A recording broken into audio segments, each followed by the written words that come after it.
I pretty much only drove motorbikes over the past 9 years because I mostly traveled here in Asia, but I finally got a car, so now I want to figure out how I can film myself inside the car and also from outside, maybe even capturing some B-roll. But there are a few things that I want to know about it. Like at first, what cameras do I use best? Like there are action cameras, 360 cameras and normal cameras with IBIS and without, which can cause problems or not. We will find out about that. And also what shots I can get and how do I mount my cameras in the car. Like do I use a tripod all the time and try to somehow lock it in place, or will I better use suction cups all the time? So I want to figure that out for myself today so that I know in the future how I can film myself best while I'm driving my car.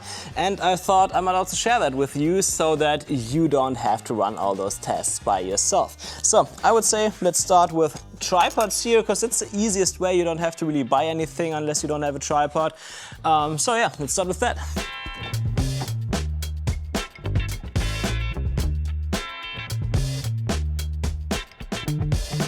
I think that should work, but it's definitely not the most stable. Like, I can shake it quite a bit. We have IBIS in the camera though, so maybe that will compensate if we get a bit of shake.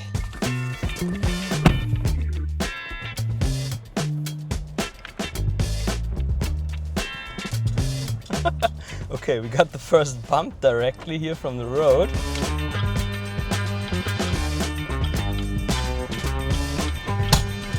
Whoop. Now we already had a little incident. I just had to replace the tripod here on the traffic light because in my first relatively sharp turn there was already the issue that the tripod fell over to the back.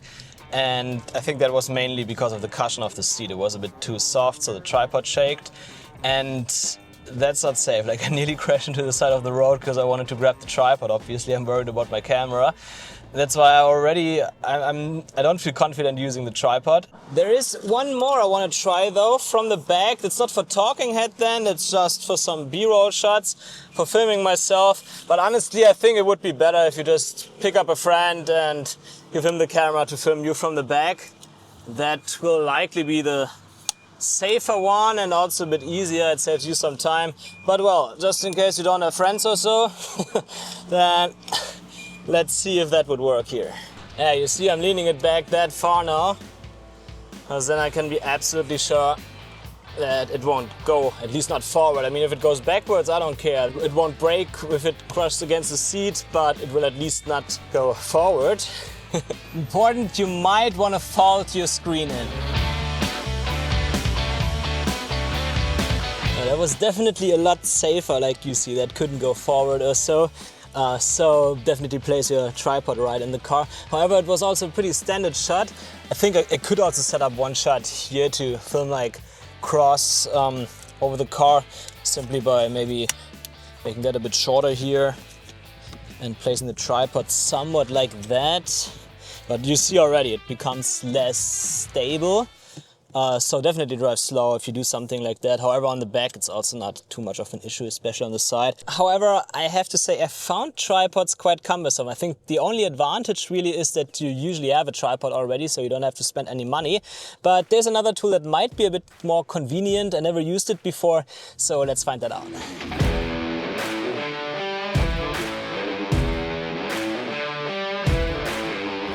Hey bro, come.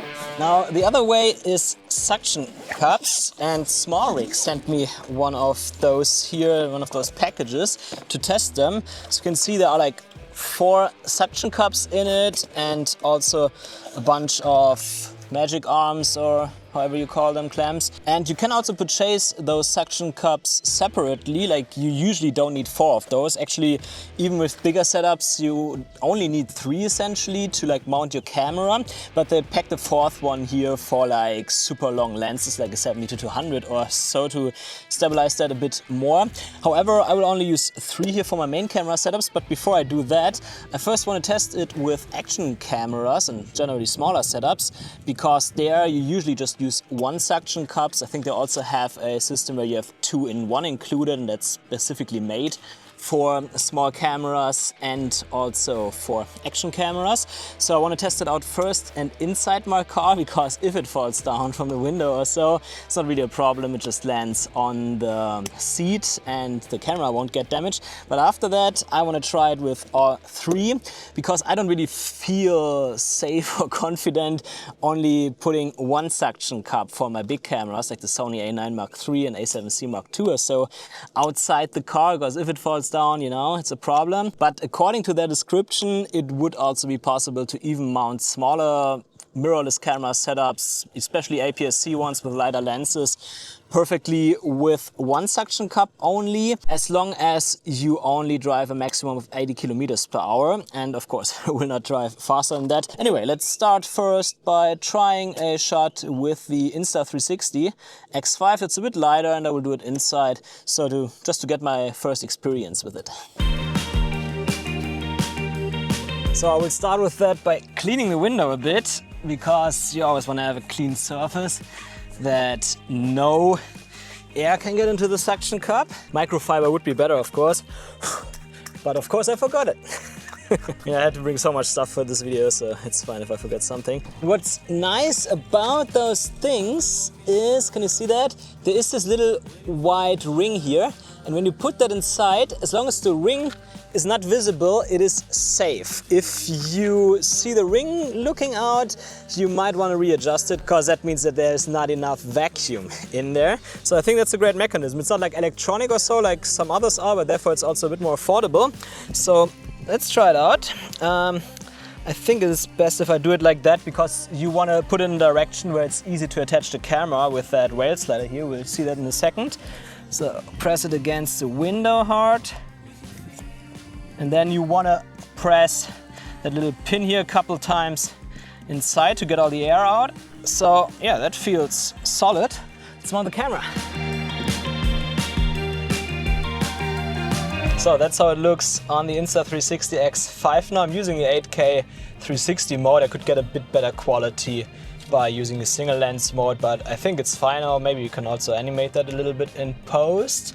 And yeah, I mean, it holds well. I'm like curious if you see any shake. See a little bit of vibration on the camera, but it's definitely not a lot. I'm also curious about the audio, because I drive an EV, we get a little bit less motor noise, and that should help getting better audio, hopefully.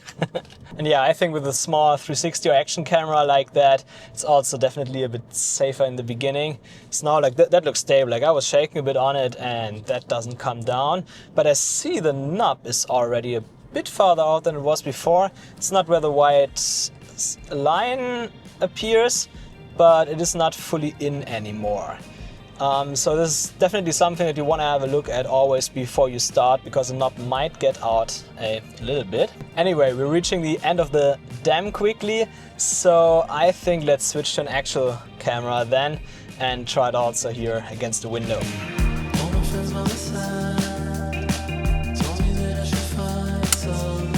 Okay, now that's the moment of truth. I do have the Sony A7C Mark II on it with a 16-35 G Master Mark II f2.8. I want to hide my microphone here.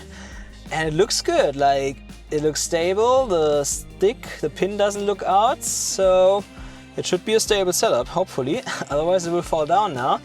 And I'm shooting with IBIS on, like standard stabilization. So we will have to see if that adds a bit of shake now or if that's actually good. But I will also try it without IBIS at all after that. And I also want to try it with the Fujifilm X-M5 because that doesn't even have a stabilized sensor. So maybe that's better. It's sometimes the case for such setups. It feels so weird having this camera still hanging up on my window. And there we're on the dam, so now we can drive just straight. It's definitely best for testing. And how is the shot? Got a bit brighter now, maybe the exposure has changed. I'm not sure, but I'm really curious about the shake, because the camera is definitely shaking a tiny bit, but it could also be that the IBIS solves that. Guess we'll see when I review the footage in the evening on my computer. Okay, I think that was good, and honestly that is easier to set up than a tripod. And it actually worries me less because despite the bump, the pin did not come out at all, so it's still perfectly safe. So actually even one of those suction cups can actually hold a lot. Like, this is not a super light setup now. If you go on an APS-C camera or so, that's definitely lighter. Bit surprised. It's still, like, I think for heavier setups and having it outside the car, I still prefer 3 suction cups, but that already gives me a lot of confidence. I'm actually pretty excited about shooting from the outside, so let's do that now. But I will also first use the A7C Mark II instead of my A9 Mark III, because if something happens, you know, then at least not my most expensive camera died. Question, of course, is also how easy it goes off. Oh yeah, and I see I did something wrong here, like there are those gaps where it's supposed to press a bit lighter. Let's see. Ah, yeah, it was actually not too bad, a bit bumpy, but come off easily.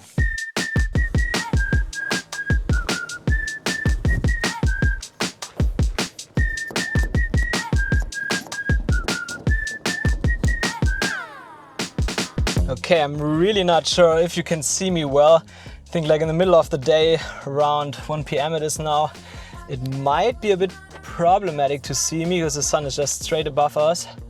We'll see. So maybe I will try that again in the evening. I find it a bit irritating though, because there's always the camera, but of course I should look straight and not towards the camera, unless I quickly want to look to you guys, but I shouldn't do that all the time. It's more important to have your attention on the traffic. It might be fun to drive through the city though with that. I think you will get lots of eyeballs. Do you remember the game Have a Nice Day? Like, I don't know, 15, 20 years ago? Where you had all those machine guns, miniguns in the front of your car? It feels a bit like that. I just want to press a button all the time.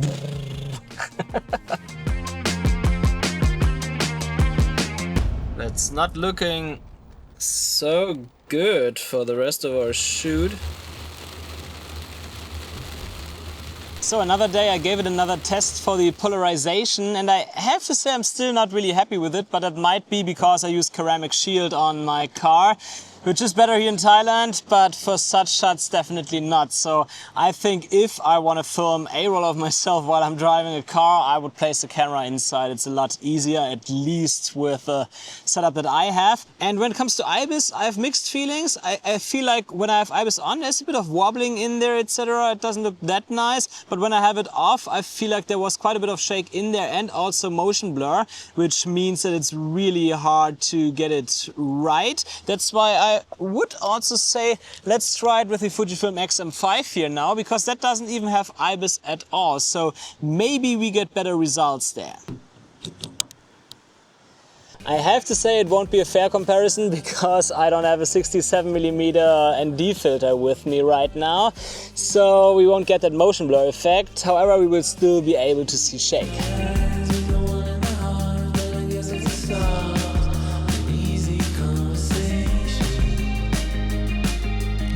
So I had a quick look on my computer to judge it a bit better, and when it comes to the polarization, I can definitely say don't use ceramic shield, it sucks. I mean, it is usable, you can see me a bit, but it didn't really work out the way I wanted.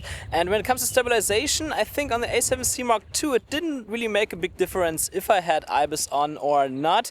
Both like looks a bit shaky to me and I see motion artifacts and stuff. But if I had to choose one, I would go for the IBIS one because it feels like there was a little bit less of those motion artifacts. I think it's just because even when the IBIS is off, the sensor is still a bit loose. Maybe the camera can't hold it perfectly in place with all the vibrations. So you get that. But I also have to say that both is definitely usable as long as the road conditions are good. Like the moment it gets a bit rough on the road, then you really notice a difference. But under normal conditions, when the road is completely flat, it's really not a big deal. And when it comes to the Fujifilm X-M5, where we don't have a stabilized sensor at all, there I felt like it actually looks the best. Of course, I might be a bit wrong there because I did not have an ND filter with me, so we don't get motion artifacts by definition at a high shutter speed. But even when I'm judging by the motion and vibration that I see in the shots, it looks like there's far less of it. So I think even with an ND filter, it would likely look better. So in the future, if I want to get shots like that, I will always use my Fujifilm X-M5. And when it comes to tripods, I think the only advantage is really that you don't have to purchase anything. But it's also not a big advantage because inside the car you only need one suction cup mount really, and they are not that expensive if you only buy one, so you don't actually save that much money, and it's a lot safer. And I would actually say that setting up the suction cup mounts, is, at least if you only have one inside, then it is actually faster than setting up a tripod, because with a tripod you really want it to place as safe as possible so it can't go anywhere, which is not possible in every angle depending on your car, so you might spend a bit more time there. Therefore I prefer suction cup mounts. But if you only want to get the occasional shots, then of course it doesn't make sense to purchase anything, so go with a tripod then. So overall I think placing the camera outside the car, at least on my model, is better for B-roll shots. I think the shots that I got at the very end where I have the arm hanging out of my window and also just having the window closed and filming the reflection and stuff, it's actually really nice shots, so I prefer that for B-roll. But if I want to shoot A-roll, talking head inside the car, then I definitely prefer to only use one suction cup mount and place the camera inside the car instead of outside. Just makes everything a lot easier and also gets a bit less attention when you drive through the city and stuff. So yeah, this is how I will handle that in the future, just shooting A-roll inside and B-roll outside. But there is one more shot from a movie from, I don't know, 10-15 years ago, Children of Men, that I want to try with the Insta360. Let's go.